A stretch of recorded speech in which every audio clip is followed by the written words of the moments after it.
আজকের আয়োজিত এ দ্বিতীয় বার্ষিক ইসলামী মহাসম্মেলনে আপনারা যারাই উপস্থিত হয়েছেন আপনাদের সবাইকে জানাচ্ছি আন্তরিক শুভেচ্ছা এবং মোবারকবাদ।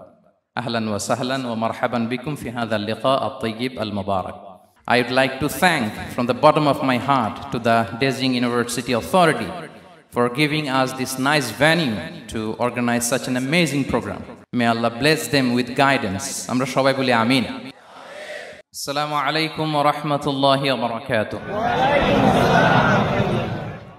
نحمده ونصلي على رسوله الكريم أما بعد فأعوذ بالله من الشيطان الرجيم بسم الله الرحمن الرحيم فبما رحمة من الله لنت لهم ولو كنت فظا غليظ القلب لانفضوا من حولك فاعف عنهم واستغفر لهم وشاورهم في الأمر فإذا عزمت فتوكل على الله إن الله يحب المتوكلين صدق الله العظيم رب اشرح لي صدري ويسر لي أمري واحلل عقدة من لساني يفقه قولي কোরিয়া মুসলিম ফেডারেশনের আওতাধীন সং উরি জামি মসজিদের আয়োজনে বেজিং ইউনিভার্সিটি স্টেডিয়ামে আজকের আয়োজিত এ দ্বিতীয় বার্ষিক ইসলামী মহাসম্মেলনে আপনারা যারাই উপস্থিত হয়েছেন আপনাদের সবাইকে জানাচ্ছি আন্তরিক শুভেচ্ছা এবং মোবারকবাদ। আহলান ওয়া সাহলান ওয়া মারহাবান বিকুম ফি হাযাল লিকা আত-তাইয়্যিব আল-মুবারাক। শুরুতে আমরা আল্লাহ রাব্বুল ইজ্জা ওয়াল জালালের দরবারে শুকরিয়া জ্ঞাপন করছি যে আল্লাহ তাআলা এত চমৎকার একটি পরিবেশে আমাদের প্রিয় মাতৃভূমি বাংলাদেশ থেকে হাজার হাজার কিলোমিটার দূরে দক্ষিণ কোরিয়ার এই ইউনিভার্সিটির স্টেডিয়ামে কিছু দিনই কথা শুনবার জন্য আমাদেরকে আসার বসার সুযোগ করে দিয়েছেন। আমরা সবাই পড়ে নিচ্ছি কালিমাতুশ শুকর আলহামদুলিল্লাহ।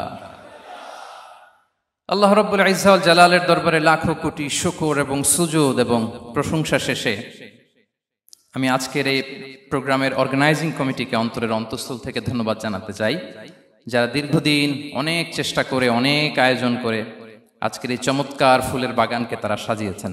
তাদেরকে আমরা শুভেচ্ছা জানাই, ধন্যবাদ জানাই। আজকের প্রোগ্রামে উপস্থিত আছেন দক্ষিণ কোরিয়া প্রবাসী বিশিষ্ট ব্যবসায়ী ভাইয়েরা, চাকরিজীবী ভাইয়েরা, শ্রমজীবী ভাইয়েরা, এবং দেখতে পাচ্ছি গ্যালারিতে পর্দার অন্তরালে আমাদের মা বোনেরা এসেছে, কচিকাচা সোনামণিরা।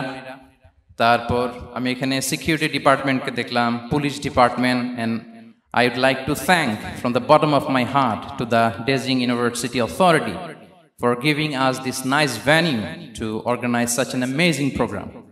May Allah bless them with guidance. Amra shobai boli amin. Allah shukriya je amra amader priyo shaykh as-Sunnah ফাউন্ডেশনের চেয়ারম্যান শাইখ আহমদুল্লাহ হাফিজাহুল্লাহ ওয়া রাআহ কে পেয়েছি। উনি কথা বলার পরে আর কিছু বলার অবকাশ থাকে না, সুযোগ থাকে না, এত সুন্দর করে বলেন, ঠিক কিনা বলেন? আমরা আল্লাহর কাছে দোয়া করি, প্রার্থনা করি শাইখের আলোচনা থেকে যেন আমরা উপকৃত হতে পারি। শাইখ যে দিক নির্দেশনামূলক বক্তব্য আমাদের সামনে উপস্থাপন করলেন আমরা যেন সেগুলোর উপর আমল করতে পারি। প্রিয় ভাইরা, যে টপিকটি আমি চুজ করেছি আপনাদের জন্য আজকের এই কনভেনশনে বা কনফারেন্সে, সেটা হচ্ছে আমাদের প্রিয় নবী বিশ্বনবী মুহাম্মদুর রাসূলুল্লাহ সাল্লাল্লাহু আলাইহি ওয়াসাল্লামের আচরণ কেমন ছিল। কেমন ছিল আমার প্রিয় নবীজির আচরণ? তিনি মানুষের সাথে কেমন আখলাকে, কেমন ব্যবহার তিনি করতেন, কেমন ডিলিংস করতেন, তার ইন্টারাকশনগুলো মানুষের সাথে কেমন ছিল, তার আচরণ কেমন ছিল, এই টপিকে আমরা কথা শুনব। আমরা যদি কোরআনকে জিজ্ঞেস করি যে কোরআন তুমি বলো তো বিশ্বনবী সাল্লাল্লাহু আলাইহি ওয়াসাল্লামের আচরণ কেমন ছিল, আমার নবীর আখলাক কেমন ছিল, ব্যবহার কেমন ছিল, কোরআন খুব প্রিসাইজলি আমাদেরকে জানায় এবং বলে যে ওয়া ইন্নাকা লাআলা খুলুকিন আযীম, and verily you are on a very good standard of character. এর অর্থ হচ্ছে নবী হে, নিশ্চয়ই আপনি নৈতিক চরিত্রের সর্বোচ্চ মানের উপর প্রতিষ্ঠিত। সুবহানাল্লাহ। চারিত্রিক মাধুর্যতা, চারিত্রিক নির্মলতা, উন্নত চরিত্র, সর্বোত্তম চরিত্র বলতে আমরা যা বুঝাই তার সবটা দিয়ে আল্লাহ তাআলা বিষ্ণু ইসলামের চরিত্রকে নির্মাণ করেছেন। বিষ্ণু ইসলামের মাথার চুল থেকে পায়ের নখ পর্যন্ত একটা কলমের কালির ডট ফেলার ক্ষমতা বিশ্বের কারণে, ঠিক কিনা বলেন? এজন্য আল্লাহ বলছেন ওয়া ইন্নাকা লাআলা খুলুকিন আযীম, নৈতিক চরিত্রের সর্বোচ্চ স্ট্যাটাস, সর্বোচ্চ মানে আপনি নবী হে প্রতিষ্ঠিত। এবং তিনি বলতেন ওয়া ইন্নামা বুইসতু লিউতাম্মিমা মাকারিমাল আখলাক, আমি উত্তম আচরণের পূর্ণতা দান করার জন্য এই পৃথিবীতে এসেছি, উত্তম চরিত্রের পূর্ণতা দিতে, চারিত্রিক পূর্ণতা দিতে, বিশ্ববাসীকে উত্তম চরিত্র শেখাবার জন্য এই পৃথিবীতে এসেছি। বিষ্ণু ইসলামের চরিত্রের চাইতে সুন্দর চরিত্র এই পৃথিবীতে কারো কি হতে পারে? আমরা তো আমাদের নেতাদের চরিত্রের ব্যাপারে বলি, আমার নেতার চরিত্র ফুলের মতো। আসলে কোথায় কি বলতে হবে এই সেন্সটাই আমাদের নাই। আল্লাহু আকবার। বিষ্ণু ইসলামের চরিত্রের ব্যাপারে স্বয়ং আল্লাহ তাআলা সার্টিফাই করেছেন। এবং আম্মা জান আয়েশা রাদিয়াল্লাহু তাআলা আনহাকে যখন জিজ্ঞেস করা হতো যে হে আম্মা, আপনি বলেন তো আমাদের নবীজির চরিত্র কেমন ছিল, কাইফা কানা খুলুকু রাসূলিল্লাহ, কেমন ছিল নবীর চরিত্র, সাহাবারা বড্ড আগ্রহ নিয়ে জিজ্ঞেস করতেন। আম্মা জান আয়েশা বলেছেন কানা খুলুকুহু আল কোরআন, বিষ্ণু ইসলামের চরিত্র ছিল কোরআনই চরিত্র। কোরআনে যা করতে বলা হয়েছে, যা করতে বারণ করা হয়েছে, তা প্র্যাকটিক্যালি বিশ্বনবীর জীবনে সেটা করে দেখানো হয়েছে।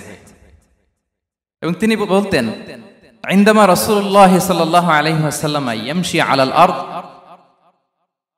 কাআন্নাল কুরআন ইয়ামশি আলাইহি, বিষ্ণু ইসলাম যখন রাস্তা দিয়ে হেঁটে যেতেন as if a living Quran is walking on the street, মনে হতো একটা জীবন্ত কোরআন রাস্তা দিয়ে হেঁটে যাচ্ছে। এত সুন্দর ছিল বিষ্ণু ইসলামের চরিত্র। উনি যে নিজেই উত্তম আচরণের ছিলেন তাই নয়, তিনি সর্বোত্তম আচরণ যেন আমরা অর্জন করি এটার ব্যাপারে গুরুত্ব আরোপ করেছেন। রাসূল সাল্লাল্লাহু আলাইহি ওয়াসাল্লামকে জিজ্ঞেস করা হলো, নবী হে, কোন জিনিস মানুষকে সবচেয়ে বেশি আল্লাহর জান্নাতে প্রবেশ করাবে? সুইলা রাসূলুল্লাহ সাল্লাল্লাহু আলাইহি ওয়াসাল্লাম আন আকসারি মা ইউদখিলুন নাস আল জান্নাহ, জিজ্ঞেস করা হলো নবী কোন জিনিস মানুষকে বেশি জান্নাতে ঢুকাবে? বিষ্ণু বললেন তাকওয়াল্লাহ ওয়া হুসনুল খুলুক, এক হচ্ছে আল্লাহর ভয়, আরেক হচ্ছে সুন্দর আচরণ। সুবহানাল্লাহ। তাহলে এই হাদিস থেকে বুঝলাম যারা বেশি নামাজ পড়বে তারা বেশি জান্নাতে ঢুকবে নাকি? নামাজ পড়তে পড়তে যারা কপাল কালো করে ফেলছে এরা ঢুকবে না? যারা হজ করতে করতে বড় হাজী সাহেব হয়েছে, জিকির করতে করতে হাতে 3-4টা তাসবিহ রেখেছে, তাদের কথা বলা হয়েছে। এগুলো নিঃসন্দেহে অনেক বড় আমল, কিন্তু সবচাইতে বেশি জান্নাতে প্রবেশ করাবে যে আমল, বিষ্ণু বললেন এক হচ্ছে আল্লাহর ভয়, আরেক হচ্ছে সর্বোত্তম আচরণ। প্রিয় ভাইরা, ইসলামের মেজাজটাকে চিনে নেন, ইসলামের এসেন্সটাকে বুঝে নেন। আমরা ভালো আচরণকে গুরুত্ব দিতে চাই না। অনেক নামাজি লোক দেখবে নামাজ পড়তে পড়তে কপালে কালো দাগ ফেলে দিছে, বাসায় বউয়ের সাথে খারাপ আচরণ করে, খিটখিটে মেজাজের, প্রতিবেশীর সাথে শুধু ঝগড়া, কলিগদের সাথে ঝগড়া, মারামারি, দুঃসম্পর্ক, এরকম আছে না নাই বলেন? আছে না? কিন্তু নামাজি, অনেক বড় হাজি, একদিনও কোরআন তেলাওয়াত মিস হয় না, তো এত ইবাদত করেও সে ইসলামের আসল এসেন্সটাকে ধরতে পারে নাই। বিষ্ণু বললেন সবচেয়ে বেশি জান্নাতে প্রবেশ করাবে যে দুটি আমল, একটি হচ্ছে তাকওয়াল্লাহ, আল্লাহর ভয়, আরেকটি হচ্ছে উত্তম আচরণ, সর্বোত্তম আচরণ। তো আমরা যেন উত্তম আচরণের অধিকারী হই, আমার স্ত্রীর সাথে যেন ভালো আচরণ করি, প্রতিবেশীর সাথে যেন ভালো আচরণ করি, ছেলে মেয়েদের সাথে যেন আমাদের অ্যাটিটিউডটা ভালো থাকে, আচরণটা ভালো থাকে, কলিগের সাথে যেন ভালো থাকে। বিশ্বনবীর আচরণ যেমন ছিল তেমন আচরণ যেন আমরা গড়ে তুলতে পারি। আওয়াজ করে পড়ুন আমিন। সুনানে আবু দাউদের এক বর্ণনা বিষ্ণু ইসলাম বলেন, খুব চমৎকার একটি হাদিস, মনোযোগ দিয়ে শুনুন। তিনি বলেন আনা যাঈমুন বিবাইতিন ফি রাবাদিল জান্নাতি লিমান তারাকাল মিরাআ ওয়া ইন কানা মুহিক্কান, আমি ওই ব্যক্তিকে জান্নাতের আঙ্গিনায় একটা ঘরের গ্যারান্টি দেই যে ব্যক্তি তর্ক করার সময় নিজে হক এটা জেনেও সে তর্ক থামিয়ে দেয়। অনেক সময় হয় না, অনেকে পায়ে পাড়া দিয়ে ঝগড়া করতে আসে, এরকম আছে না নাই? আপনি চুপচাপ দেখবেন একটা বাজে কমেন্টস করতেছে, আবার কমেন্টের নিচে কমেন্ট, আবার গালি, হ্যাঁ আছে না এরকম? বিষ্ণু বলেন নিজে হক এটা জানার পরেও আর যাতে তর্ক না বাড়ে, যে তর্ক থামিয়ে দেয় জান্নাতের আঙ্গিনায়, তাকে আমি একটা ঘরের গ্যারান্টি দেই। ওয়াবিবাইতিন ফি ওয়াসাতিল জান্নাতি লিমান তারাকাল কাযিবা ওয়া ইন কানা মাযিহান, আর ওই ব্যক্তিকে আমি জান্নাতের মাঝখানে একটা ঘরের গ্যারান্টি দেই যে ব্যক্তি কৌতুক করার সময়ও মিথ্যা পরিহার করে। করতেছে কৌতুক, ফান করতেছে আর কি, হি ইজ কিডিং, ফান করে, কৌতুক করে, কিন্তু কৌতুকের সময় সে মিথ্যা বলে না। এই স্বভাব যাদের, তাদেরকে আমি জান্নাতের মাঝ বরাবর একটা ঘরের গ্যারান্টি দেই। এরপর বিষ্ণু কি বলে দেখেন, তিনি বলেন ওয়াবিবাইতিন ফি আ'লাল জান্নাতি লিমান হাসানা খুলুকাহ, আর জান্নাতের একেবারে হাইস্ট পিক অফ প্যারাডাইস, জান্নাতের সর্বোচ্চ স্তরে আমি একটা ঘর বা একটা বাসভবনের গ্যারান্টি ওই ব্যক্তিকে দেই যে তার আচরণটা সুন্দর করেছে, যে সুন্দর আচরণের অধিকারী হয়েছে, তাকে জান্নাতের হাইস্ট পিকে আমি একটা বাসভবনের গ্যারান্টি দেই। তাহলে বলেন তো আমাদের আচরণটা সুন্দর করার দরকার আছে না নাই? এটা খুব ছোটখাটো একটা আমল, তাই না? কথা বলেন। দক্ষিণ কোরিয়া প্রবাসী ভাইরা আওয়াজ করে বলেন, এটা কি ছোট আমল? দেখলে সালাম দিব, সুন্দরভাবে কথা বলবো, ভালো উইশ করব, হ্যাঁ, হিংসা জিঘাংসা অহংকার থেকে মুক্ত থাকবো, খিটখিটে মেজাজের হব না, অলওয়েজ স্মাইলিং ফেস থাকবে আমার, হৃদ্যতাপূর্ণ আচরণ। এই কাজটা কি ছোট আমল? আওয়াজ করে বলেন, এই আমলটা কি ছোট না বড়? প্রিয় ভাইরা, বিষ্ণু ইসলাম সবার সাথে এরকম মাধুর্যতাপূর্ণ আচরণ করতেন, ছোট থেকে বড়, নারী থেকে পুরুষ, বন্ধু থেকে শত্রু, সবার সাথে সুন্দর আচরণ করতেন। এবং তার এই চমৎকার আচরণে মুগ্ধ হয়ে তার অনেক শত্রু মুহূর্তে তার বন্ধুতে পরিণত হয়েছে। তাহলে আসুন আমরা দেখি আমাদের প্রিয় নবীজির আচরণ কেমন ছিল। শুরুতেই আমরা দেখি যে শিশুদের সাথে বিষ্ণু ইসলাম কেমন আচরণ করতেন, সেটা আমরা শুনবো। আমরা যদি থ্রু দ্য লেন্স অফ সিরা অথবা through the lens of Sunnah lens দিয়ে, আমরা তো এক একজন এক এক লেন্স লাগাই, তো দেখবেন যে সুন্দর একটা গ্লাস পরলে যেটা যেই কালার ওইটা দেখা যায়, কিন্তু নীল গ্লাস পরলে গোটা দুনিয়াটা, লাল গ্লাস লাগালে দুনিয়াটা। এই জন্য কোরআনের লেন্স দিয়ে আমরা বিশ্ব দেখি। কোন লেন্স দিয়ে বিশ্ব দেখব? We see the world through the lens of Quran. আজকের আলোচনাটা আমরা করব থ্রু দ্য লেন্স অফ সিরা, সিরাতের আলোকে, সুন্নাহর আলোকে দেখি বিষ্ণু ইসলাম শিশুদের সাথে তিনি কেমন আচরণ করতেন। বিষ্ণু ইসলামের কাছে যখন কোনো শিশু নিয়ে আসা হতো, তিনি তাহনিক করতেন। হাদিসে এসেছে, সিরায় এসেছে। তাহনিক কি? খেজুর চিবিয়ে খেজুরের মিষ্টি রস লালাসহ বাচ্চার মুখে লাগিয়ে দিতেন। আলেমদের কাছে, অনেক আলেমদের কাছে আসে, আমার কাছে অনেকে এসেছে বাচ্চাদেরকে নিয়ে, তো আমরা এই সুন্নাহর উপর আমল হিসেবে খেজুর চিবিয়ে এর রসটা মুখে ঢুকিয়ে দিয়েছি। বারাকা, বিষ্ণু ইসলামের বারাকা নেওয়ার জন্য আসতো ছোট্ট বাচ্চাদেরকে নিয়ে। মদিনায় যখন সাহাবারা হিজরত করলেন মক্কা থেকে, মুসলিমদের ঘরে সন্তান সন্ততি নাই, বাচ্চা কাচ্চা হয় না। ইহুদিরা টিটকারি করে, এই তো মুসলমানদের সন্তান নাই। সর্বপ্রথম যেই সন্তান হয়েছে তিনি হচ্ছেন আয়েশা রাদিয়াল্লাহু তাআলা আনহার বড় বোন আসমা বিনতে আবু বকরের ঘর উজাড় করে এক সন্তান এসেছে, পুত্র সন্তান, নাম হচ্ছে আব্দুল্লাহ। কি নাম? আব্দুল্লাহ ইবনে জুবাইর। তো আসমা আব্দুল্লাহকে কোলে নিয়ে বিষ্ণুনবীর কাছে আসলেন। বিষ্ণুনবী খেজুর চিবিয়ে ওনার লালা মিশ্রিত রস খেজুর সহ মুখে লাগিয়ে দিলেন। তা আসমা সবসময় গর্ব করে বলতেন যে আমার সন্তানের পাকস্থলীতে সর্বপ্রথম যেটা ঢুকেছে এটা হচ্ছে বিষ্ণুনবীর লালা মিশ্রিত খেজুরের রস। আল্লাহু আকবার। বাচ্চারা আসলে বিষ্ণুনবী তাহনিক করতেন, এবং এটা ল্যাবরেটরিক্যালি প্রুভড, সায়েন্টিফিক্যালি প্রুভড যে বাচ্চার জন্মের পরে এরকম মিষ্টি দিলে, স্পেশালি ডেটস নির্যাস যদি দেয়া হয়, তাহলে এটা তার ইমিউন সিস্টেম বাড়ায়, রোগ প্রতিরোধ ক্ষমতা বাড়ায়, তার ব্লাড সার্কুলেশন বাড়ায়, রক্ত সঞ্চালন বাড়ায়। বিষ্ণুনবী এটা করতেন। অনেক মায়েরা বরকতের জন্য বিষ্ণুনবীর কোলে বাচ্চা দিতেন। অনেক বাচ্চা বিষ্ণুনবীর কোলেই পেশাব করেছে, হাদিস সাক্ষী। ওখান থেকে মাসালা এসেছে, মেয়ে বাচ্চা পেশাব করলে কিভাবে ক্লিন হবে, ছেলে বাচ্চা পেশাব করলে কিভাবে ক্লিন হবে। বিষ্ণুনবী কোলে নিয়েছেন, পেশাব করে দিছে ভরায়া। আল্লাহু আকবার।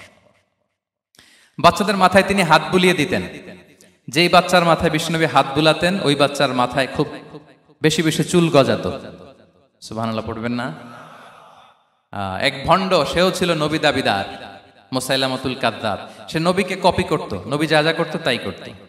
তো সেও তার এলাকায় অনেক বাচ্চাদের মাথায় হাত বুলাই দিতে শুরু করলো, যে মোহাম্মদ বাচ্চার মাথায় হাত বুলালে বাচ্চার মাথায় চুল বড় হয়, আমিও তাই করবো। সে বলতো আমিও নবী। সে বলতো নবু আনিস শুনলি ওয়ানিস শুনলাকে মোহাম্মদ, হে মোহাম্মদ, নবু তোমার অর্ধেক আমার অর্ধেক। কি মামুর বাড়ির আবদার দেখছেন? বলে আমারটা আমাকে বুঝিয়ে দাও। তো নবীকে কপি করতো। বিশ্বনবী কুয়ার মধ্যে লোনা পানির কুয়ায় থুতু ফেললে মুহূর্তে লোনা পানির কুয়া মিঠা পানির কুয়ায় পরিণত হতো।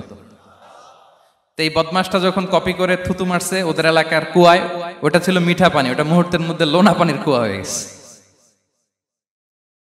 তো বিশ্বনবীকে কপি করে সে তার এলাকার নবজাতক বাচ্চাদের মাথায় যখন হাত বুলিয়ে দিতে শুরু করলো, পরবর্তীতে দেখা গেল ওই বাচ্চাগুলো আজীবন ছিল টাক মাথা। চুল বাড়বে তো দূরের কথা, এদের মাথায় চুলই ওঠে নাই। আল্লাহু আকবার, মুজিজাতুন নবী। তো বিষ্ণুনবী মাথায় হাত বুলিয়ে দিতেন, বাচ্চাদেরকে চুমু খেতেন। আপনারা বাচ্চাদেরকে কোলে নেবেন, আদর করবেন, চুমু খাবেন, বিষ্ণুনবীর সুন্নাহ এটা। বাচ্চাদের সালাম দিতেন। মাঝে মাঝে বাচ্চাদের সাথে মজা করতেন, তাদের সাথে খেলাধুলা করতেন। বাসার সময় পেলে এটা করবেন, ছেলেমেয়েদেরকে নিয়ে খেলতে নেমে যাবেন। শুধু বাচ্চাদের সাথে ফান করতেন এমন না, ভুল দেখলে শুধরে দিতেন। এক ছোট্ট বাচ্চা কোলে বসে খাবারের প্লেট থেকে এখান থেকে ধরে ওখান থেকে ধরে, তাও বাঁ হাতে। বিষ্ণু বললেন, ইয়া গোলাম সাম্মিল্লাহ, বিসমিল্লাহ বলো, কুল বিয়ামিনি, বাঁ হাতে নয় ডান হাতে খাও, ওয়া কুল মিম্মা ইয়ালিক, আর এদিক সেদিক থেকে নয়, তোমার সামনে যেটা আছে ওইটা খাও। সুবহানাল্লাহ। শুধরে দিতেন। সাদাকার খেজুরের স্তূপ ছিল, জাকাতের খেজুর। হাসান রাদিয়াল্লাহু তাআলা আনহু, বিষ্ণু ইসলামের দৌহিত্র, ছোট্ট মানুষ, হাঁটতে হাঁটতে যে খেজুরের স্তূপের দিকে খেজুর নিয়ে খেলতে যায়, হঠাৎ একটা খেজুর খেতে আরম্ভ করলেন। বিষ্ণু বললেন, কেখ কেখ, থামো থামো, ওয়াক থু থু। আমরা যে বাংলা ওয়াক থু বলি, এটার আরবি হচ্ছে কেখ। এই নানা ভাই, রাখো রাখো রাখো। আলা তাআলাম ইন্না লা নাকুলুস সাদাকা, নানা ভাই তুমি জানো না আমরা হাশিমি খানদানের, আমরা সাদাকার মাল খেতে পারি না।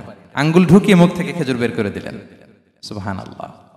এভাবে ছোট্ট বাচ্চাদের ভুলগুলো শুধরে দিতেন, কারেকশন করতেন।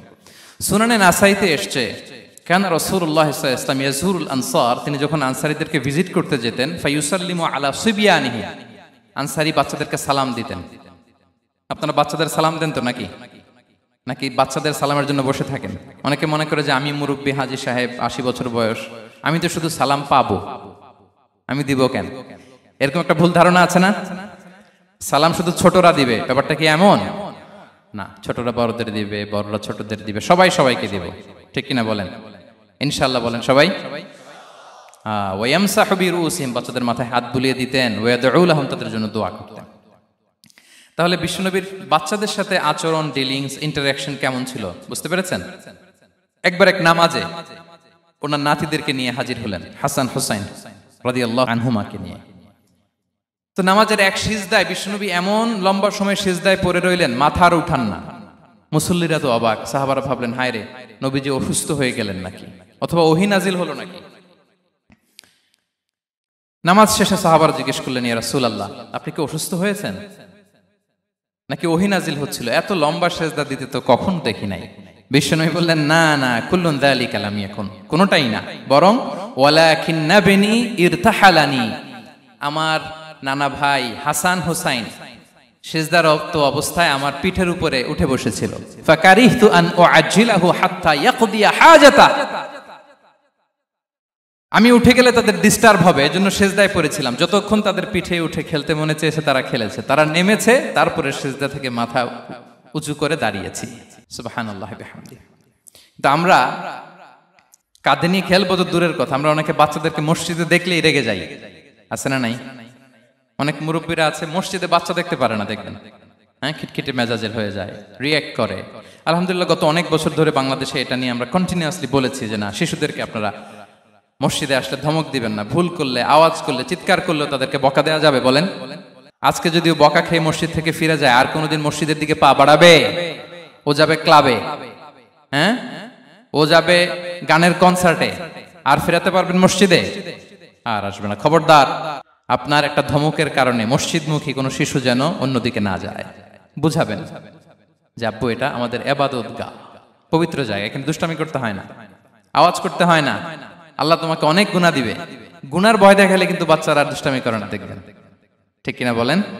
এই সেন্সটা তাদের আছে, এভাবে বুঝাবেন। মুসনাদে আহমদ একটা হাদিস এসছে, বিষ্ণু ইসলাম ওনার চাচাতো ভাইদেরকে নিয়ে দৌড় প্রতিযোগিতা করাতেন, লাইন ধরে দাঁড় করাতেন, আর বলতেন, মান সাবাকা ইলাইয়া ফালাহু কাদা ওয়া কাদা, সবাই দাঁড়াও, দেখি কে কার আগে আমাকে দৌড়ে ধরতে পারে, যে ধরতে পারবে তাকে পুরস্কার দেব। আল্লাহু আকবার।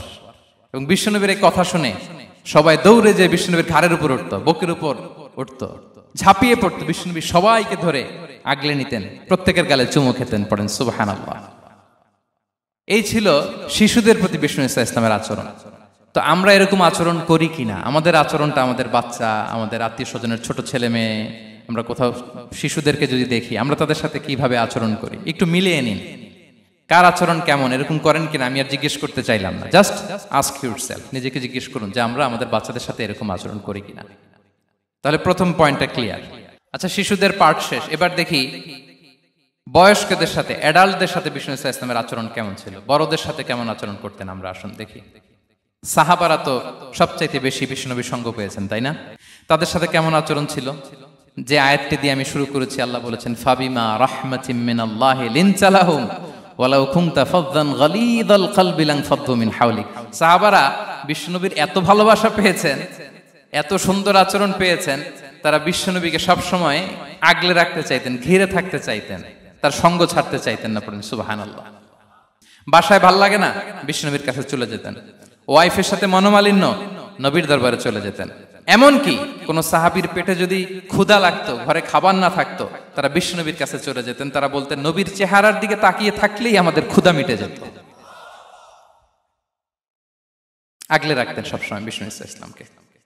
আর সবসময় বিষ্ণু ইসলাম একটা স্মাইলিং ফেস নিয়ে তাদের সাথে কথা বলতেন, মুচকি হাসবেন। বিষ্ণু বলেন, তাবাসসুমুকা ফি ওয়াজহি আখিকা সাদাকা, you smile to your brother, it's a charity. তোমার ভাইয়ের দিকে তাকিয়ে তুমি যে মুচকি হাসো, এটা সাদাকা দেওয়ার সওয়াব কামিয়ে ফেলো তুমি। এবং সাহাবারা বলতেন, মা রাআইতু আহাদান আকসারা তাবাসসুমান মিন রাসূলিল্লাহ সাল্লাল্লাহু আলাইহি ওয়াসাল্লাম। বিশ্বনবীর চাইতে বেশি কাউকে আমরা কোনোদিন মুচকি হাসি দিতে দেখিনি। মুচকি হাসেন তো আপনারা? মুচকি হাসবেন। হাসলে যদি সাদাকার সওয়াব হয়, তো আমরা মুখ গোমরা করে রাখবো কেন? দেখবেন, যিনি মুচকি হাসে তাকে সবাই পছন্দ করে, আর যিনি গোমরা মুখ থাকে তার দেখতে ভালো লাগে। আমার ভালো লাগে না, আপনাদের লাগে? হাসি কিন্তু সংক্রামক, ইতিবাচক ভাবে সংক্রামক। আপনি হাসলে দেখবেন হেসে হেসে কথা বলে, যার সাথে বলতেছেন তারও একটা হাসি। আপনি গোমরা মুখ থাকলে ওই ব্যক্তিও গোমরা মুখ, ঠিক কিনা বলেন? এবং মুচকি হাসলে স্বাস্থ্য ভালো থাকে, মানসিক স্বাস্থ্যের সাথে এটা সম্পর্ক আছে। দেখেন বিষ্ণু ইসলাম কেমন কনসিডারেট ছিলেন। বিশ্বনবী যদি কারোর সাথে মুসাফা করতেন, ভাই একটু হাত মিলান তো, এই যে ওই লোক হাত সরানোর আগে বিশ্বনবী হাত সরাতেন না। যখন উনি হাতটা টান দিতেন, তখন নবী হাত টান দিতেন। কারোর সাথে কথা বলার সময় এইভাবে আর চোখে তাকাতেন না, এইভাবে না। কথা বলতে হইলে ঘুরে তার দিকে হয়ে তাকে সম্মান দিয়ে, রেসপেক্ট দিয়ে কথা শুরু করতেন। কেউ কোনো গুরুত্বপূর্ণ কথা কানে কানে বলতে চাইলে তিনি কথা শেষ না হওয়া পর্যন্ত মাথা সরাতেন না। সুবহানাল্লাহ, আস্তে বলেন। আল্লাহু আকবার, আল্লাহু আকবার। একটু মিলিয়ে নেই, আসলে কি আমরা পারি এত চমৎকার আচরণ উপহার দিতে? কতটা কনসিডারেট ছিলেন দেখেন। এক বেদুইন, অক্ষর জ্ঞানহীন মানুষ, সভ্যতার ছোঁয়া তার মধ্যে লাগেনি। সে মসজিদে নববীতে ঢুকে একবার মসজিদে নববীর মাঝখানে পেশাব করা শুরু করলেন। কি করা শুরু করলেন? কোথায়? টয়লেটে? কোথায়? ইসলামের সবচাইতে দ্বিতীয় সবচাইতে পবিত্র জায়গা, বিশ্বনবীর মসজিদের মাঝখানে। সাহাবারা তাকে মারতে উদ্ধত হলেন। বিশ্বনবী বললেন, দাও, থামো থামো, এই থামো থামো। কারণ প্রস্রাব করার সময়, টয়লেট করার সময় হুট করে কাউকে ধমক দেওয়া যায় না, ডাকা যায় না, দরজায় বড় নক করা যায় না, করলে তার ক্ষতি হতে পারে। এটা করবেন না। বিষ্ণু বললেন, দাও ওয়া হারিকু আলা বাউলিহি সাজলান মিন মা। এই রাখো রাখো, বেচারাকে পেশাব করতে দাও, করতে দাও, করতে দাও, পেশাব করতে দাও। সে পেশাব শেষ করলো। বিষ্ণু বললেন, এক বালতি পানি ঢেলে দাও। এই এক বালতি পানি বালুতে মিশে জায়গাটা পরিষ্কার হয়ে যাবে। এরপর বিষ্ণু ইসলাম বললেন, ফাইন্নামা বুইসতুম মুয়াসসিরিন ওয়ালাম তুবআসু মুআসসিরিন। তোমরা এত কঠোর হচ্ছ কেন? আল্লাহ তো তোমাদেরকে কঠোর করে পৃথিবীতে পাঠাননি, সহজপন্থী করে আল্লাহ তাআলা আমার এই উম্মতকে পৃথিবীতে পাঠিয়েছে। পড়েন সুবহানাল্লাহ। দেখেন কত চমৎকার আচরণের ছিলেন। এবং পরে লোকটাকে বুঝিয়ে বললেন, সে কালিমা পড়ে মুসলমান হয়ে গিয়েছে। আল্লাহু আকবার। এই ছিল বিষ্ণু ইসলামের ইন্টারাকশন সাহাবাদের সাথে। এবং সাহাবাদের জন্য তিনি দোয়া করতেন প্রাণ ভরে। প্রিয় ভাইরা, দোয়া চাওয়া, দোয়া করা দুটোই সুন্নাহ। প্রাণ ভরে তিনি সাহাবাদের জন্য দোয়া করেছেন। বিষ্ণু ইসলাম একবার ওয়াশরুম সেরে এসে দেখলেন কে যেন অজুর পানি রেখে গিয়েছে। জিজ্ঞেস করলেন, কে রেখেছে? বলা হলো, আব্দুল্লাহ ইবনে আব্বাস রেখে, ছোট্ট আব্দুল্লাহ। বিষ্ণু ইসলাম খুশি হয়ে গেলেন, হায় রে, সে কিভাবে খেয়াল করলো, আমি এখন ওয়াশরুম থেকে আসলেই তো আমার অজুর পানি লাগবে। খুশি হয়ে একটা দোয়া করলেন তার জন্য। তিনি বললেন, আল্লাহুম্মা ফাক্কিহহু ফিদ্দীন ওয়া আল্লিমহু তা'ওয়িল।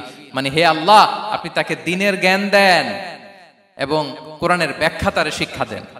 বিশ্বনবীর এই দোয়া এমন ভাবে কবুল হয়েছে, এই আব্দুল্লাহ ইবনে আব্বাস যত মুফাসসির পৃথিবীতে আসবে, সকল মুফাসসিরদের সম্রাট হিসেবে আল্লাহ তাকে কবুল করেছেন। বিশ্বনবীর দোয়া তারা পেয়েছেন। উম্মে সুলাইম রাদিয়াল্লাহু তাআলা আনহা, আনাস রাদিয়াল্লাহু তাআলা আনহুকে নিয়ে আসলেন। বললেন, নবী হে, আপনি এসেছেন, আমরা যে এত খুশি মদিনাবাসী, সবাই দেখে আপনার হাতে কিছু না কিছু হাদিয়া দেয়। আমি কি দিব? কিছু দেয়ার নাই, কিছু দেয়ার নাই। আমি গরিব মানুষ, আমি আমার নাড় ছেঁড়া ধন, কলিজার টুকরা আনাস, আমার শিশু সন্তানটারাই আপনারে হাদিয়া দিয়ে দিলাম।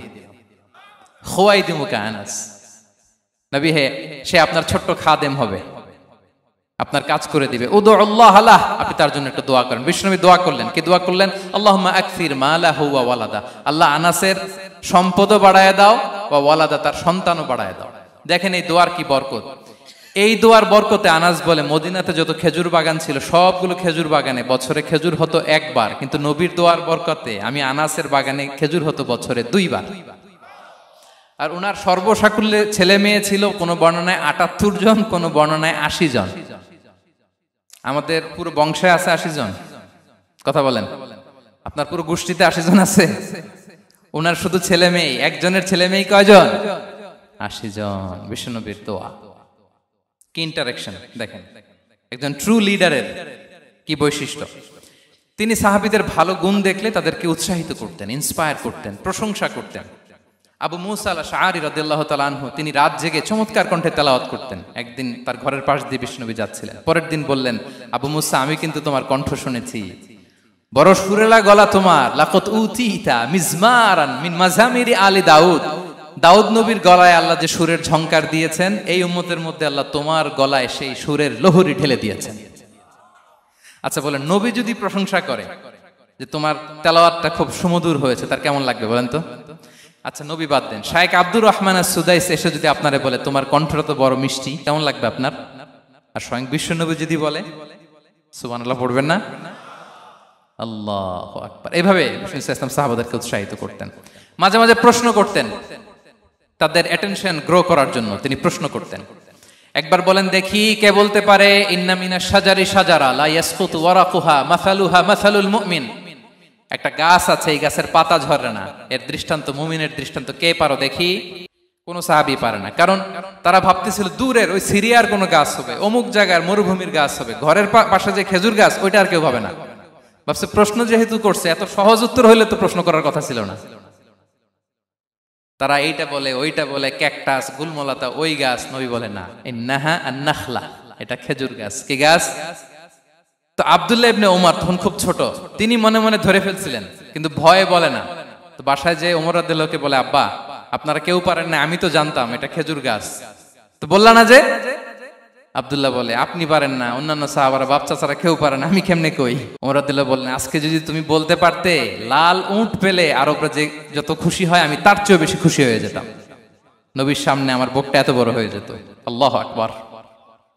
দেখেন, প্রশ্ন ছুড়ে দিয়ে মনোযোগ আকর্ষণ করতেন সাহাবাদের, রসিকতা করতেন মাঝে মাঝে। রসিকতা, এক সাহাবী বলেন, ইয়া রাসূলুল্লাহ, আমার চলতে বড্ড কষ্ট হয়, আপনি যদি দয়া করে আমাকে একটা উট দিতেন, তাহলে আমি রাইড নিতাম এটার উপরে, এটা দিয়ে চলতাম, সফরের কষ্ট কমে যেত। বিষ্ণু বলেন, যাও ঠিক আছে, তোমাকে একটা উটের বাচ্চা দিব। কি দিব?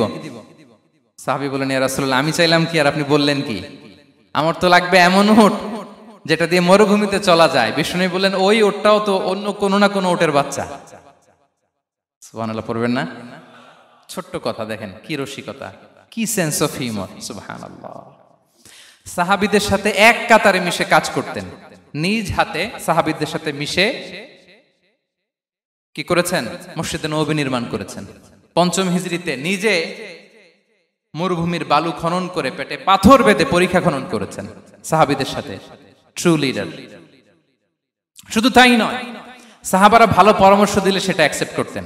আমাদের মধ্যে অনেকের একটা ইগোইস্টিক ঝামেলা আছে, বাড়ির কাজের মেয়ে বলছে, কাজের ছেলে বলছে, এই আমার স্টাফ বলছে, এটা আমি কেন শুনবো? এরকম একটা মেন্টালিটি অনেকের আছে না নাই?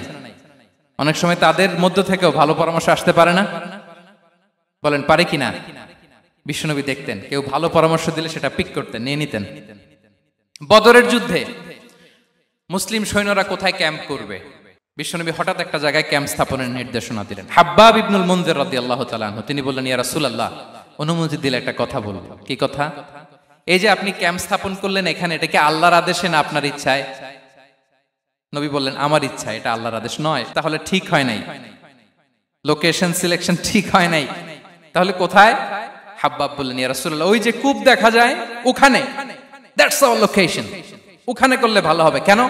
বলতেছে, আমরা ওখানে ব্যারিকেড দিয়ে রাখবো, পানি আমাদের কন্ট্রোলে থাকবে, কুরাইশরা পানির অভাবে যুদ্ধ ছাড়াই মরবে, আমরা পানি খেয়ে যুদ্ধ করবো। সুবহানাল্লাহ বলেন। বিশ্বনবী সাথে সাথে হাব্বাবের কথা মেনে নিলেন, বলে যে না, আমি যে ডিসিশন দিয়েছি সৈন্যদের মধ্যে আবার ছড়িয়ে দাও, we should change our location. আল্লাহু আকবার। তাহলে সাহাবাদের সাথে ইন্টারেকশন কি ফ্র্যাঙ্কলি, কি ওপেন মাইন্ডেড, সুবহানাল্লাহ বিহামদি। তাহলে শিশুদের সাথে গেল, বড়দের সাথে, সাহাবাদের সাথেও গেল। আল্লাহ। আচ্ছা, 3 নম্বরে স্টাফের সাথে, কর্মচারীর সাথে, সেবকের সাথে বিষ্ণু ইসলাম কি আচরণ করেছেন? বিষ্ণু ইসলামের অনেক খাদেম ছিল, সিরাতে এসেছে। সবার কথা তো বলা যাবে না, একজনের কথা বলি, আনাস রাদিয়াল্লাহু তাআলা আনহুর কথা। আনাস, লক্ষ্মীপুরে আমি এক জায়গায় ওনার কোন একটা ওয়াজ করতে যেয়ে আমি বললাম, আনাস নামটা কেমন লাগে? কারণ অনেকে বাচ্চা নিয়ে এসে বলে, হুজুর নাম রেখে দেন। তাই আমি বললাম, আজকে এখানে নাম দিয়ে দেই আনাস। এই বছর এই লক্ষ্মীপুরে যত বাচ্চা হবে, যাদের মনে চায় আনাস রেখে দিয়েন। 3-4 বছর পরে শুনি আনাস দিয়ে লক্ষ্মীপুর ভরে গেছে। অনেকে আমাকে জানাইছে ছেলের নাম কি আনাস। তো বলে যে, ওই যে হুজুর আপনি 19 সালে আমাদের লক্ষ্মীপুরে এসে বলছিলেন, ওই কথা থেকে আমরা, পেটে ছিল বাচ্চা, আমরা নিয়ত করে ফেলছি আনাস রাখবো। আনাস নামটা অনেক সুন্দর না? সাহাবাদের নামগুলো চুজ করে করে ছেলেদের নাম রাখবেন। উনি ছিলেন বিষ্ণু ইসলামের খাদেম। কোনদিন তিনি কোন ওনার স্টাফকে, সেবককে, খাদেমকে মারধর করেন নাই, কোনদিন না। আমরা তো পান থেকে চুন খসলে, আল্লাহ, বাংলাদেশে ওই যে লোহার খুন্তি গরম করে কাজের মেয়ের পিঠে শেখা দেয়া হয়, এরকম আছে না নাই? ডাকাত বলেন, মানবাধিকার কর্মী, আবার নারী আন্দোলনের বড় নেত্রী, কিন্তু ঘরের ভেতরে দেখা যায় তার আসল চরিত্র। কারো আসল চরিত্র যদি জানতে চান, কয়েকটা জায়গায় নক করলে জানা যায়। এক হচ্ছে তার বউ, তার ব্যাপারে কি বলে, তার স্ত্রী। এরপর তার ড্রাইভার কি বলে, তার ঘরের কাজের মহিলাটা কি বলে। এদের কাছে নক করলেই আপনি বড় সাহেবের আসল তথ্য পেয়ে যাবেন। কথা বুঝতে পেরেছেন? আনাস রাদিয়াল্লাহু তাআলা আনহু বলেন, খাদিমতুন নাবিয়্যা 10 সিনিন ফামা ক্বালা লি উফ ফামা ক্বালা লি লিমা সানা'তা ওয়ালা লিমা লা সানা'তা। আমি 1 বছর 2 বছর নয়, 10 বছর বিশ্বনবীর খাদেম ছিলাম। আওয়াজ করে বলেন তো, কয় বছর? একদিনের জন্য আমার কোনো কাজে বিরক্ত হয়, উহ ইস আরে, বিরক্ত হয়, আমরা এগুলো বলি না?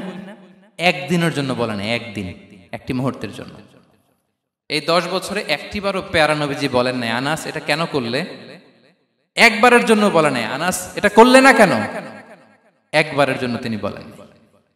আনাস রাদিয়াল্লাহু তাআলা আনহু বলেন, একদিন একটা কাজে, সম্ভবত জুব্বা আনতে আমাকে বিষ্ণু পাঠিয়েছিলেন। আমি ছোট মানুষ, জুব্বা আনতে যে ভুলে আমি মদিনার বাচ্চাদের খেলা দেখতে আরম্ভ করলাম। বাচ্চারা রাস্তায় খেলাধুলা করে না?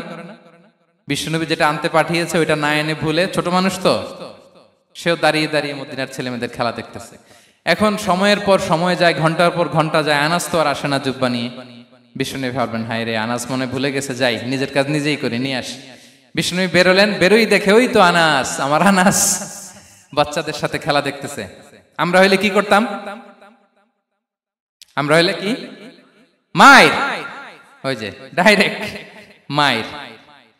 আল্লাহ, আজকে তোর একদিন কি আমার একদিন না? বিষ্ণুনবী গেলেন, তিনিও বাচ্চাদের সাথে খেলা দেখতে শুরু করলেন, কিছুই বললেন না, শুধু আলতো হাতে আনাসের পিঠে হাত রাখলেন, ঘাড়ে আলতো হাতে। বিষ্ণুনবীর হাতটা রেশমের চেয়েও সফট ছিল। হাত রাখলেন, হাত রাখাতে আনাস রাদিয়াল্লাহু তাআলা আনহু ফানাযারতু ইলাই, তিনি বললেন, আমি পিছনের দিকে তাকালাম, বিষ্ণুনবীর দিকে আমি তাকালাম। হঠাৎ করে দেখলাম যে বিষ্ণুনবী। তাকানোর পর পর আমি ভয় পেয়ে গেলাম, কিন্তু বিষ্ণু ইসলাম ধমক দেয় নাই, কিরে আনাস তুই এখানে, এটাও বলে নাই। তাকালাম, ওয়া হুয়া ইয়াদহাক, তিনি একটা মুচকি হাসি দিলেন। বললেন, আনাস তোমাকে না কাজে পাঠিয়েছিলাম, এখানে কেন? আনাস বলে, ইয়া রাসূলুল্লাহ ক্ষমা করে দেন, আমি যাচ্ছি। আনাস বলে, বিশ্বনবীর সেদিনের মুচকি হাসির শাসন মরার আগের দিন পর্যন্ত আমার এই সোজা রাস্তায় রেখেছে। ভাইরা আমার, শাসন করতে জানলে পিট্টি দেয়া লাগে না, ধমক দেয়া লাগে না, মার দেয়া লাগে না। শাসন করতে জানলে একটা মুচকি হাসি দিয়ে শাসন করা যায়। এবার জানবো স্ত্রীর সাথে আচরণ। স্ত্রী, যার সাথে আমার সম্পর্ক খুবই গভীর, খুবই মজবুত, তার সাথে কেমন আচরণ ছিল? সিরাতে অনেক কথা এসেছে, আমাদের সময় নেই, সংক্ষেপে বলি। স্ত্রীদের তিনি আগে সালাম দিতেন, মসজিদ থেকে ঘরে পৌঁছে দিতেন, ঘরের কাজে সহযোগিতা করতেন, ওঠে ওঠার সময় হেল্প করতেন, মাঝে মাঝে স্ত্রীদের পরামর্শও নিতেন। আপনারা এগুলো করেন তো? করেন? এই যে আওয়াজ নাই, পেছনে কিন্তু ভাবিরা বসে আছে সবাই। উল্টা পাল্টা বললে এখানে উইটনেস আছে, খবর আছে আজকে। এগুলো করেন? করেন? হ্যাঁ, করতে হবে, করতে হবে। বিষ্ণু ইসলাম নিজ হাতে ঘরে উটের দুধ দহন করতেন, রুটি সেকা দিতেন, কাপড় সেলাই করতেন, এই কাজগুলো করতেন। এবং আম্মা জান আয়েশা রাদিয়াল্লাহু তাআলা আনহাকে এত ভালোবাসতেন, তিনি বলেন, আমি গোশত খেয়ে ওইটার হাড্ডিটা রেখে দিলে বিশ্বনবী আমার খাওয়া হাড্ডিটা নিয়ে আবার চুষতে শুরু করতেন। আমি গ্লাসের যেখান দিয়ে পানি খেতাম, পেয়ালার খুঁজে খুঁজে বিশ্বনবী ওই জায়গায় ঠোঁট লাগিয়ে পানি খেতেন। মাইমুনা রাদিয়াল্লাহু তাআলা আনহা বলেন যে আমি আর বিশ্বনবী এক বালতি থেকে মগ দিয়ে পানি নিয়ে দুজনে গোসল করেছি। আল্লাহু আকবার, কি চমৎকার আচরণ। এবং স্ত্রীদের নিয়ে তিনি সফর করতে বেরোতেন। একবার রাত্রিবেলা বিষ্ণু সাল্লাল্লাহু আলাইহি ওয়াসাল্লাম এবং আম্মা জান আয়েশা রাদিয়াল্লাহু তাআলা আনহা, বিষ্ণু বলেন চলো তো আমরা একটু দৌড় দেই, এক্সারসাইজ হয়ে যাবে। দুইজনে দৌড় দিলেন। তখন আম্মা জান আয়েশা রাদিয়াল্লাহু তাআলা আনহা একটু স্লিম ছিলেন, তো দৌড়ে বিশ্বনবী পিছে পড়ে গেলেন, আম্মা জান আয়েশা ফার্স্ট হয়ে গেলেন, আগে চলে গেলেন। বড্ড খুশি, উনি বিশ্বনবীকে হারিয়েছেন। আবার অনেক বছর পরে, তখন সময়ের ব্যবধানে আম্মা জান আয়েশা একটু হেলদি হয়ে গিয়েছেন, আগের মতো আর চিকন নেই। আবার বিশ্বনবী এক রাতে বললেন আয়েশা চলো আজকেও একটু এক্সারসাইজ করি, দৌড় দেই। দুজন মিলে দৌড় দিলেন। আজকে বিশ্বনবী আর আম্মা জান আয়েশাকে চান্স দেন নাই, তিনি জোরে দৌড়ে আম্মা জান আয়েশাকে রানার আপ করে দিলেন, উনি ফার্স্ট হয়ে গেলেন। এরপর কি বললেন জানেন? সুনান আবু দাউদের হাদিস, তিনি বললেন ইয়া আয়েশা হাদিহি বিতিলকা সাবকা। দেখেন বিশ্বনবী মনে রাখছেন, নোটে রাখছেন। বিশ্বনবী বললেন আয়েশা, ওই যে এত বছর আগে কোন এক রাতে মরুভূমিতে দৌড়ে আমাকে হারাইছিলা, আজকে ওইটার বদলা নিয়ে নিলাম। তিলকা সাবকা, ওইটার বিনিময়ে এটা। ওই দিন তুমি জিতছিলা, আজকে তোমার উপর আমি জিতে গেলাম। কি হৃদ্যতা ছিল, কি সম্পর্ক ছিল স্ত্রীর সাথে। তাই বলে মনে করবেন না যে কোনো মনোমালিন্য হতো না, হতো। মানবিক যে ব্যাপারগুলো মাঝে মাঝে একটু ছোটখাটো মিষ্টি ঝগড়া, একটু মনোমালিন্য, এটাও হতো। এবং বিশ্বনবী এটাও টের পেতেন। তিনি বলতেন আয়েশা ইন্নী লা আ'লামু ইযা কুনতি আলাইয়া গাদবা ওয়া ইযা কুনতি আলাইয়া রাদিয়া। আয়েশা, কখন তুমি আমার উপর রেগে থাকো আর কখন খুশি থাকো সবটাই কিন্তু আমি টের পাই। আম্মা জান আয়েশা অবাক হলেন, কি করে টের পান? বিশ্বনবী বলেন যখন তুমি আমার উপর খুশি থাকো তখন দোয়ার সময় বলো লা ওয়া রাব্বি মুহাম্মদ, তুমি বলো হে মুহাম্মদের রব আল্লাহ, মদিনার উপর রহম করেন, আমাদেরকে ক্ষমা করেন। হে মুহাম্মদের রব, আমাদের ক্ষমা করেন, এইভাবে দোয়া করো। আর যখন তুমি রেগে থাকো তখন আমার নামটা মুখ দিয়ে নিতে চাও না, তখন তুমি দোয়াতে বলো লা ওয়া রাব্বি ইব্রাহিম, হে ইব্রাহিমের আল্লাহ, হে ইব্রাহিম নবীর খোদা, আমাদের মাফ করো। তখন তুমি আমার নাম নাও না, কৌশলে আমার নামটা বাদ দাও। আম্মা জান আয়েশা বলেন ইয়া রাসূলুল্লাহ মা আহজুরু ইল্লা ইসমাক, নবী হে আমি তো আপনার নামটাই শুধু মুখ থেকে বাদ দেই, আমার হৃদয় থেকে তো কখনো আপনারে বাদ দিতে পারি না। এটা ঠিক, তখন রেগে থাকি, আপনার নামটা মুখে নেই না, কিন্তু হৃদয় থেকে তো আপনাকে সরাতে পারি না। সুবহানাল্লাহ। এই ছিল বিষ্ণুবীর সাথে স্ত্রীদের সম্পর্ক। প্রিয় ভাইরা, আমরা যদি একটু দেখি প্রতিবেশীর সাথে কেমন আচরণ করতেন। নেইবার, বিষ্ণু বলতেন মান কানা ইউমিনু বিল্লাহি ওয়াল ইয়াউমিল আখিরি ফালইউকরিম দাইফা, যে আল্লাহ বিশ্বাস করে, আখিরাতে বিশ্বাস করে, সে যেন প্রতিবেশীকে সম্মান করে।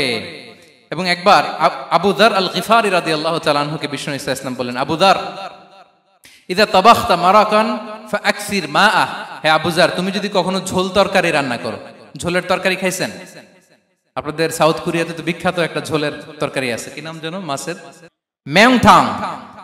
আমরা একটা শব্দ শিখছিলাম, কি যেন বলে, খামসা হামনিদা।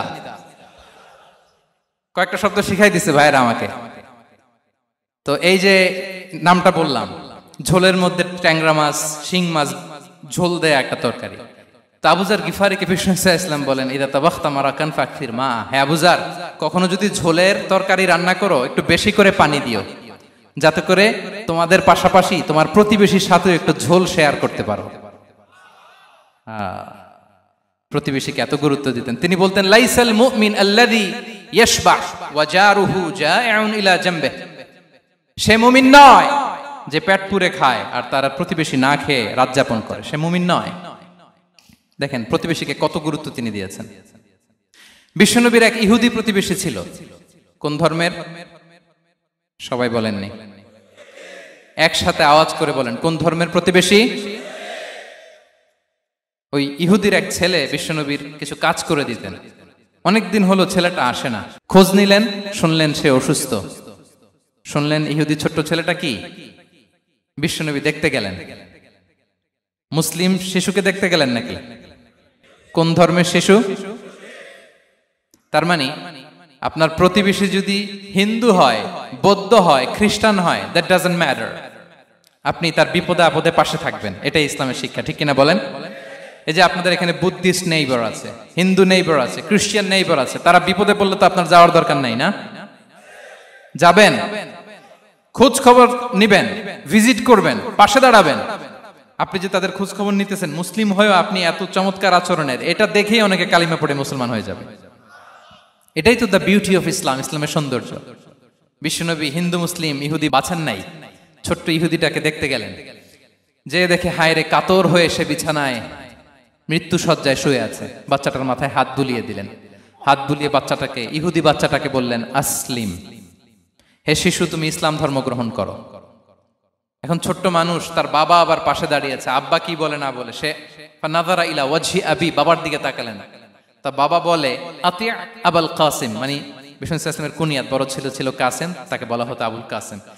ইহুদি বাবা বলল, মোহাম্মদ যা বলে তাই করো। সাথে সাথে সে পড়ল আশহাদু আল্লা ইলাহা ইল্লাল্লাহ ওয়া আশহাদু আন্না মুহাম্মাদুর রাসূলুল্লাহ। বিশ্বনবী বেরোয়ার সময় বললেন, আলহামদুলিল্লাহিল্লাযী আনকাযাহু মিনান নার, প্রশংসা সে আল্লাহর যে একটু আগে জাহান্নামী হওয়ার কথা ছিল, মুহূর্তে কালেমার মধ্য দিয়ে তাকে জান্নাতি বানিয়ে দিলেন। দেখেন প্রতিবেশীর সাথে কি আচরণ। ইহুদি প্রতিবেশীর পাশে দাঁড়িয়েছেন, অসুস্থ, ভিজিট করেছেন। আমরা যেন আমাদের প্রতিবেশীর খোঁজ রাখি। অভুক্ত প্রতিবেশী রেখে আপনি পেট পুরে খেয়ে তাহাজ্জুদ পড়লে ওই তাহাজ্জুদ আল্লাহর দরবারে যাবে না। খবরদার, খবরদার, আমরা যেন প্রতিবেশীর সাথে সুসম্পর্ক রাখি। এবার যুদ্ধবন্দীদের সাথে বিষ্ণু ইসলাম কেমন আচরণ করেছেন। যুদ্ধবন্দী, পিওডব্লিউ, প্রিজনার অফ ওয়ার, যুদ্ধবন্দী পর্যন্ত যুদ্ধ হয়েছে, প্রতিপক্ষ হেরেছে, আমরা জিতেছি, তাদেরকে বন্দী হিসেবে আমরা পেয়েছি, তাদের সাথে ইসলাম কি আচরণ করতে বলে। আমরা তো অনেক যুদ্ধবন্দীদের ইতিহাস জানি পৃথিবীতে। আবু গারিব কারাগারের কথা শুনেছি আমরা ইরাকে, ঠিক কিনা? হ্যাঁ, পশ্চিমারা কি নির্যাতন করেছে। আমরা কিউবার গুয়ান্তানামো বের কথা শুনেছি, কি অমানবিক নির্যাতন তারা করেছে, কি টর্চার সেল তারা ওখানে করেছিল। সম্প্রতি আমরা আমাদের বাংলাদেশে আয়নাঘরের কথাও শুনেছি। তা আয়নাঘরে যাদেরকে টর্চার করা হয়েছে এরা যুদ্ধবন্দী? এরা তো কারাবন্দী, তাও অন্যায় ভাবে। এনফোর্স ডিসঅ্যাপিয়ারেন্স ছিল, অন্যায় ভাবে তাদেরকে গুম করা হয়েছে। অন্যায় ভাবে বছরের পর বছর যাদেরকে এভাবে কষ্ট দেয়া হয়েছে, ফ্যামিলি থেকে দূরে রাখা হয়েছে, কিয়ামতের দিন তাদেরকে আল্লাহ জালেমের কাতারে দাঁড় করাবে। ইসলাম কারাবন্দীতে দূরের কথা, যুদ্ধবন্দীদের সাথে ভালো আচরণের কথা বলেছে। আল্লাহ বলেন, ওয়া ইউতঈমুনা আত-তাআমা আলা হুব্বিহি মিসকিনাও ওয়া ইয়াতীমান ওয়া আসীরা। বিশ্বাসীরা গরিব দুঃখীদের যেমনি খাবার খাওয়ায়, যুদ্ধবন্দীদেরও খাবার খাওয়ায়, যুদ্ধবন্দীদেরও খাবার খাওয়ায়। এবং বিষ্ণু বলেছেন, ইস্তাউসু বিল উসারা খায়রা, যুদ্ধবন্দীদের সাথে তোমরা ভালো আচরণ করো। বদরের যুদ্ধে 70 জন বন্দী হয়ে আসলো। বিশ্বনবী 70 জনকে সাহাবাদের মধ্যে ভাগ করে দিলেন, বললেন তোমরা খারাপটা খাবে, বন্দীদেরকে ভালোটা খাওয়াবে। কি নমুনা স্থাপন করেছে ইসলাম।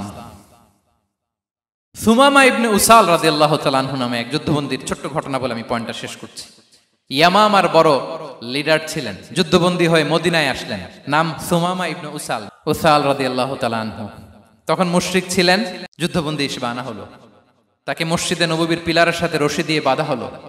বিষ্ণু বললেন, সুমামা কি অবস্থা তোমার, কেমন লাগে, তোমার সাথে কেমন আচরণ করা হবে বলো। বললেন, মুহাম্মদ তুমি চাইলে মারতেও পারো, বাঁচিয়েও রাখতে পারো। বিষ্ণু বললেন, সুমামা এ দুনিয়াটাই শেষ নয়, আখিরাতে বিশাল এক জগৎ পড়ে আছে। তুমি যদি শাহাদা বাক্য পড়ো আমাদের ভাই হয়ে যাবা, তোমার সেফটি সিকিউরিটির দায়িত্ব আমাদের, আমরা তোমরা সবাই মিলে এক। তারপর একে একে বিশ্বনবী তার সাথে ইসলামের সৌন্দর্যগুলো তুলে ধরলেন, সালাত কি, যাকাত কি, এগুলো বুঝালেন। বাড়িতে যেয়ে বললেন সবচেয়ে ভালো খাবার রান্না করো, একজনকে দিয়ে মসজিদে পাঠালেন। যুদ্ধবন্দীর সাথে কি আচরণ দেখছেন। এরপরের দিন বিশ্বনবী আবার তাকে ইসলামের দাওয়াত দিলেন। এরপর বাড়িতে এসে একজনকে বললেন, যাও আমার ওই উটের দুধ দহন করে তাকে এক পেয়ালা গরম দুধ দিয়ে আস। আমরা জামাইকেও তো এরকম সমাদর করি না, কি বলেন? তৃতীয় দিন বিশ্বনবী আবার খাবার নিয়ে গেলেন, আবার ইসলামকে তুলে ধরলেন। সুমামা তো অবাক, যুদ্ধবন্দীদের সাথে মুসলমানরা এরকম আচরণ করে। 3 দিন ধরে লাগাতার যখন ইসলামকে প্রেজেন্টেশন শেষ, বিষ্ণু বললেন, যাও এবার সুমামা ইবনে উসালের রশিটা খুলে তাকে ছেড়ে দাও। সাহাবারা বললেন, বলেন কি ইয়া রাসূলুল্লাহ, ভয়ঙ্কর। বিশ্বাসঘাতকতা করবে, মেরে ফেলবে আমাদের। বিষ্ণু বললেন, না, আমি যা জানি তোমরা তা জানো না, ছেড়ে দাও। সুমামাকে ছেড়ে দেয়া হলো। সুমামা বের হলেন মসজিদ থেকে, ফিরে তার ভূখণ্ড, তার এলাকা ইয়ামামাতে তিনি গেলেন না। মদিনার মসজিদে নবীর পাশে খেজুর বাগানের পাশে তিনি অজু করলেন, গোসল করলেন, অজু করলেন। এরপর ফিরে এসে বিশ্বনবীর সামনে দাঁড়িয়ে বললেন, আশহাদু আল্লাহ ইলাহা ইল্লাল্লাহ ওয়া আশহাদু আন্না মুহাম্মাদান আবদুহু ওয়া রাসূলুহু। আমি সাক্ষ্য দিচ্ছি আল্লাহ ছাড়া কোনো ইলাহ নেই, আপনি আল্লাহর প্রেরিত রাসূল। হে মুহাম্মদ, আপনার চাইতে নিকৃষ্ট মানুষ আমার কাছে কেউ ছিল না, কিন্তু এখন থেকে আপনার চাইতে কোনো প্রিয় মানুষ আমার জীবনে নেই। ইসলামের চাইতে নিকৃষ্ট কোনো ধর্ম আমার জানা ছিল না, আজ থেকে ইসলামের চাইতে প্রিয় ধর্ম আমার কাছে নেই। মদিনার চেয়ে নিকৃষ্ট কোনো শহর আমার কাছে ছিল না, সবচেয়ে অপছন্দের শহর, আজ থেকে মদিনার চেয়ে প্রিয় শহর আমার কাছে নেই। দিস ইজ ইসলাম। বিশ্বনবী বললেন, হে নবী, আপনি আমাকে উমরার অনুমতি দিন। তিনি উমরা করতে গেলেন। বিষ্ণু তাকে তালবিয়া শিখিয়ে দিলেন। এই প্রথম কেউ মুসলিম, সুমামা ইবনে উসাল, উনিই প্রথম মুসলিমদের মধ্যে উমরা করেছেন তালবিয়া পড়তে পড়তে, লাব্বাইক আল্লাহুম্মা লাব্বাইক পড়তে পড়তে। উমরা করা শেষে ইয়ামামা থেকে গম আসতো মক্কায়, ওই গম পিষে রুটি বানিয়ে মক্কাবাসী খেয়ে বেঁচে থাকতো। উনি ঘোষণা দিলেন, মুহাম্মাদের অনুমতি ছাড়া ইয়ামামার একটি গমের দানা আজ থেকে মক্কায় পৌঁছবে না। সুবহানাল্লাহ পড়বেন না? এই যে আমেরিকা যে ইকোনমিক স্যাংশন দেয়, এটা শিখছে সুমামা উমামা ইবনে উসাল রাদিয়াল্লাহু তাআলা আনহুর কাছ থেকে। আল্লাহু আকবার। তিনি বললেন, একটা গমের দানা পচবে না, ওনারা আর রুটি খেতে পারে না। গমের দাম বেড়ে গেল। বিষ্ণুর কাছে চিঠি লিখে পাঠালেন, হে মুহাম্মদ, তুমি যদি উমামারে না বলো আমরা না খেয়ে মরবো। পরে বিশ্বনবীর হস্তক্ষেপের মধ্য দিয়ে আবার ইয়ামামা থেকে গম আসা শুরু হয়েছে। সুবহানাল্লাহ পড়ে। প্রিয় ভাইয়েরা, তাহলে বন্দীদের সাথে, যুদ্ধবন্দীদের সাথে বিশ্বনবীর আচরণ কেমন ছিল টের পেয়েছেন? ভিক্ষুকের সাথে কি আচরণ? বিশ্বনবী কখনো না বলতে পারতেন না। কেউ হাত পাতলে কি বলতে পারতেন না? পারতেন না। এক ভিক্ষুক এসে বলে, এই মুহাম্মদ, দাও, তোমার কাছে কি আছে দাও। নবী তখন চাদর পরা ছিলেন। চাদর ধরে এমন জোরে টান দিছেন, বিশ্বনবীর ঘাড়ের চামড়া এখানে ছিঁড়ে গেছে, চামড়ায় দাগ পড়ে গেছে। বিশ্বনবী তার দিকে তাকিয়ে, ওই যে মুচকি হাসির ম্যাজিক, আবার মুচকি হাসি, মুচকি হাসি দিয়ে বললেন, যাও, তাকে কিছু দিয়ে দাও। সুবহানাল্লাহ পড়বেন না? আচ্ছা, ভিক্ষা করতে আইসা যদি আপনার জুব্বা ধরে টান মারে, জামার কলার ধরে টান মারে, এই দে, কি করবেন বলেন? ওই যে মায়ের, মানে ডানে ভাই আর কোনো সলিউশন নাই, খালি মায়ের, আইজো মায়ের, খাইলো মায়ের। দেখেন, ভিক্ষা করতে এসে জামা ধরে টান দিয়ে ঘাড়ের চামড়ায় এখানে দাগ ফেলে দিয়েছে, কিন্তু বিশ্বনবী হাসি দিয়ে সলিউশন করলেন। সুবহানাল্লাহ পড়ে। শত্রুদের সাথে তিনি কেমন আচরণ করেছেন? আল্লাহ আল্লাহ আল্লাহ আল্লাহ। তায়েফের ময়দানে রক্তাক্ত হয়েছেন, রক্তাক্ত। পাহাড় রক্ষী ফেরেশতারা বলে, নবী, আপনাকে রক্তাক্ত করেছে? তায়েফে কেন গেছিলেন বিশ্বনবী? জমির বায়না করতে না? তায়েফে জমি কিনতে গেছিল না? তায়েফবাসীকে জাহান্নামের আগুন থেকে বাঁচাতে রক্তাক্ত করা হয়েছে। পাহাড় রক্ষী ফেরেশতারা বললেন, নবী, একটা আদেশ দেন, দুই দিক থেকে চাপা মেরে পুরো তায়েফবাসীকে মাটির সাথে মিশিয়ে ফেলবো, মাটির সাথে মিশে যাবে। বিশ্বনবী বললেন, না না, তারা হয়তো ঈমান আনে নাই, তাদের ভবিষ্যৎ প্রজন্মের কেউ না কেউ লা ইলাহা পড়বে, কেউ না কেউ লা ইলাহা জপবে। তাই হয়েছে। তায়েফে যদি যান, আল্লাহু আকবার, মসজিদ আর মসজিদ, শান্তি আর শান্তি। আল্লাহু আকবার। উহুদের ময়দানে দাঁত শহীদ হয়েছে, রক্তাক্ত হয়েছে, হেলমেট ভেঙে কপালে পাথর ঢুকেছে।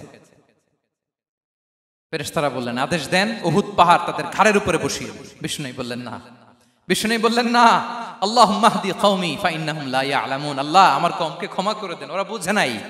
দেখেন, শুধু ক্ষমাই চান নাই যে আল্লাহ ওদেরকে মাফ করে দেন, ওদের হয়ে কৈফিয়ত দিয়েছেন আল্লাহকে, এক্সকিউজ দিয়েছেন। আল্লাহ কেন কেন ক্ষমা করবেন? কারণ ওরা বুঝে নাই।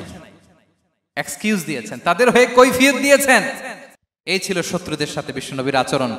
যুদ্ধের ময়দানে ঘোষণা দিতেন, খবরদার, ওদের নারীদের গায়ে হাত দিবে না, শিশুদের গায়ে হাত দিবে না, গবাদি পশু মারবে না, কোন পাদ্রীর গায়ে হাত দিবে না। গোটা বিশ্বের কেউ, কোন যুদ্ধের সেনাপতি যুদ্ধের ময়দানে এমন মানবতা দেখাতে পারে না। চিল্লায় বলেন ঠিক কিনা? অষ্টম হিজরিতে মক্কা বিজয়ের দিন থারথার করে কাঁপছিল কুরাইশরা, যে আজকে তো আমাদেরকে ক্যাপিটাল পানিশমেন্ট দিবে, ডেথ পেনাল্টি দিবে। বিশ্বনবী বললেন, না, লা তাসরিবা আলাইকুমুল ইয়াউম, ইযহাবু ফাআনতুমুত তালাকা। 4-5 জনকে তিনি শাস্তি দিয়েছেন, গণহারে শত শত হাজার হাজার পরিবারকে তিনি ক্ষমা করে দিয়েছেন। বললেন তোমরা আমার ভাই, ভাই ভাইয়ের সাথে যেরকম আচরণ করবে, ইউসুফ তার ভাইদের সাথে যা করেছে আমি তাই করবো, আমি ক্ষমা করে দিলাম। আল্লাহু আকবার। এ ছিল শত্রুদের সাথে আচরণ।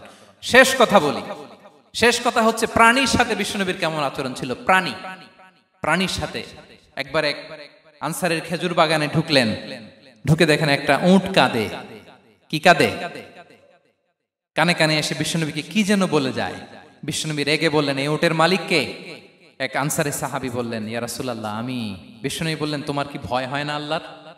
কলিজার মধ্যে আল্লাহর ভয় নাই? আল্লাহ তাআলা দয়া করে উটের মালিক তোমাকে বানিয়েছে, উট কানে কানে এসে আমাকে বলেছে তুমি তাকে কয়দিন ধরে খাবার দাও নাই, আর তাকে দিয়ে কাজ করিয়েছে অনবরত। খবরদার, কিয়ামতের দিন আল্লাহ তাআলা জালিমের কাতারে তোমাকে দাঁড় করাবে। প্রাণীর জন্য বিষ্ণু ইসা ইসলাম কত দয়াদ্র ছিলেন। জবাই করার সময় বিষ্ণু বলতেন, ইহসানের সাথে জবাই করো, ছুরি ধারালো করে রাখো।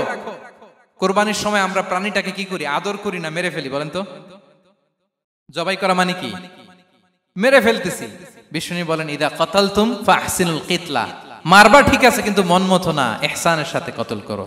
ওয়ালিয়ুহিদ্দা আহাদুকুম শাফরাতাহু ওয়ালইয়ারিহ যাবিহাতাহু, ছুরিটাকে ধার করে রাখো যাতে করে খুব সহজে তার রূহটা বের হয়ে যায়। সুবহানাল্লাহ। দেখেন আমরা নিজেদের সাথে একটু মিলাই। বাংলাদেশে দেখেন তো, কুকুর একটা দেখলে আমরা কি করি? হ্যাঁ, হয় লাথি নয় একটা ঢিল। বিড়াল দেখলে কি করি? হয় দাবরানি দেই নয় দৌড়ানি দেই। এরকম আছে না নাই? উন্নত দেশগুলোতে দেখবেন রাস্তার মাঝখানে একটা ছোট্ট সাপ, পুরো হাইওয়েতে সবগুলো গাড়ি থেমে গিয়েছে একটা হাঁসের বাচ্চা বাঁচানোর জন্য, একটা সাপের বাচ্চা বাঁচানোর জন্য। আর আমরা পাখির মতো মানুষকে গুলি করে মারি। মানুষকে আমরা গুলি করে মারি পাখির মতো নির্বিচারে। প্রিয় ভাইরা, বিষ্ণু ইসলাম প্রাণীর প্রতি আমাদেরকে দয়াদ্র হতে বলেছেন। তাহলে বিশ্বনবীর আচরণ কেমন ছিল একটা ওভারঅল ধারণা আপনারা পেয়েছেন প্রিয় ভাইরা? হ্যাঁ, শিশুদের সাথে কোমল আচরণ করবেন তো আপনারা? আদর করবেন, চুমু দিবেন, কোলে নিবেন। হ্যাঁ, ভুল করলে শুধরে দিবেন, পারবেন? বড়দেরকে আগে সালাম দিবেন তো? আর কর্মচারী একটা ভুল করলে পিটাইয়া শোয়ায় ফেলবেন, এরকম করবেন না? ভালো আচরণ করবেন। স্ত্রীর সাথে কেমন আচরণ করবেন? হ্যাঁ, মাধুর্যপূর্ণ আচরণ। ওই একজন কয় হুজুর নাই। আরে বেটা, হওয়ার পরে কেমন করবা ওইটা বলো না। নিয়ত করে রাখো যে আমরা আমাদের ঘরটাকে জান্নাতি ঘর বানিয়ে ফেলবো, ঠিক কিনা? প্রতিবেশীর সাথে যেন আমরা ভালো আচরণ করি, কারাবন্দীদের সাথে যেন আমরা ভালো আচরণ করি। ভিক্ষুক হাত পেতেছে, স্যার 2 দিন ধরে কিছু খাই নাই, 5টা টাকা দেন। দাঁড়ায় না গ্লাসের সামনে, ওর হাতে থালা, একটা ভাঙ্গা থালা, আর আপনি স্যুট পরা স্যার না, আপনারে গাড়ির এদিক থেকে বের করে ওদিকে ভাঙ্গা থালা দিয়ে বসাইতে আর ওরে স্যুট পরে গাড়ির ভিতরে বসাইতে আল্লাহর কয় মিনিট লাগে বলেন তো? খবরদার, ফরিয়াদির সাথে যেন আমরা খারাপ আচরণ না করি, শত্রুদের সাথে যেন খারাপ আচরণ না করি, কোন প্রাণীর প্রতিও যেন আমরা জুলুম না করি। প্রিয় ভাইরা, বিশ্বনবী এত মাধুর্যপূর্ণ আচরণ করতেন, শত্রু বন্ধু হয়ে যেত। আর আমাদের আচরণ দেখে আমার বন্ধু আমার শত্রু হয়ে যায়, ঠিক কিনা? আমরা যেন আমাদের আখলাককে সুন্দর করি। শুধু নামাজি, শুধু রোজাদার, হাজি সাহেব ইবাদত করি কিন্তু মানুষের সাথে বাজে আচরণ করি, এমনটা যেন না হয়। আমরা যেন সুন্দর আচরণ করে বিশ্বনবীর শেখানো পন্থা এরকম মাধুর্যপূর্ণ আচরণের অধিকারী হয়ে ফি আ'লাল জান্নাতি গরাফা, বিষ্ণু বলেছেন জান্নাতের সর্বোচ্চ স্তরে তারা অ্যাপার্টমেন্ট পাবে। ওই অ্যাপার্টমেন্টের অধিকারী যেন আমরা হতে পারি। আল্লাহ তৌফিক দান করুক। আল্লাহ তাআলা আমাদের সবাইকে কথাগুলো বোঝার ও আমল করার তৌফিক দান করুক। আল্লাহ তাআলা আপনাদের সবাইকে ভালো রাখুন, সুস্থ রাখুন, নিরাপদে রাখুন। হাযা মা ইনদি ওয়াল ইলমু ইনদাল্লাহ আলাইহি তাওয়াক্কালতু ওয়া ইলাইহি উনী। ওয়াসসালামু আলাইকুম ওয়া রাহমাতুল্লাহি ওয়া বারাকাতুহু।